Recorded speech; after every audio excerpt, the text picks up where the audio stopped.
नमस्कार. सध्या स्थितीमध्ये माणसांची कामगिरीचा हृदयस्पर्श करणारा व्हिडिओ सध्या सोशल मीडियाच्या माध्यमातून खूपच व्हायरल होत आहे. देश विदेशातून या मुलाचे खूपसे कौतुक केले जात आहे. नेमके काय घडलं या व्हिडिओमध्ये नक्कीच पुढे बघा. त्याआधी चॅनलवरती नवीन आलेले असाल चॅनल नक्कीच सबस्क्राईब करून घ्या. व्हायरल होत असलेला व्हिडिओ आपल्याच भारतातील असून रस्त्याकिनारी असलेली एक कुत्री ही अचानक मोठमोठ्याने ओरडू लागली. आकाशाकडे तोंड करत मोठ्याने ती आवाज करू लागली आणि जणू काही देवाकडे ती मदत मागत होती. ही गोष्ट इतरांचे काही लक्षात आली नाही, शिवाय एका मुलाच्या घटना ही लगेच लक्षात आली. तिनं आत्ताच काही दिवसापूर्वी हे पिल्लांना जन्म घातला होता आणि त्याच पिल्लांकरिता ही जणू काही ओरडत आहे.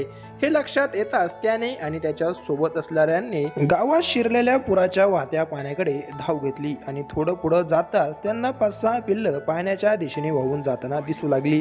त्यांनी लगेच पिल्लांना पकडले आणि रिटर्न घेऊन त्याच्या आईकडे ते घेऊन येत होती. हे बघताच आई त्यांची शांत झाली आणि आनंदाने त्यांच्याकडे बघू लागली. आपले पिल्ले आता सुखरूप आहे ही देखील तिला कळून चुकले होते आणि ती आनंदाने ही त्यांच्याकडे बघू लागली. 6ही पिल्ले सुखरूप असल्या कारणामुळे तिच्या चेहऱ्यावरती वेगळाच आनंद आला. याचा हा व्हिडिओ सध्या सोशल मीडियाच्या माध्यमातून खूपच व्हायरल होत आहे. या मुलांचे खूपच कौतुक केले जात आहे. तुमची देखील या व्हिडिओविषयी नेमकी काय प्रतिक्रिया आहे ती देखील कमेंटच्या माध्यमातून नक्की कळवा. व्हिडिओ आवडला असेल व्हिडिओ लाईक करा, शेअर नक्की करा. धन्यवाद.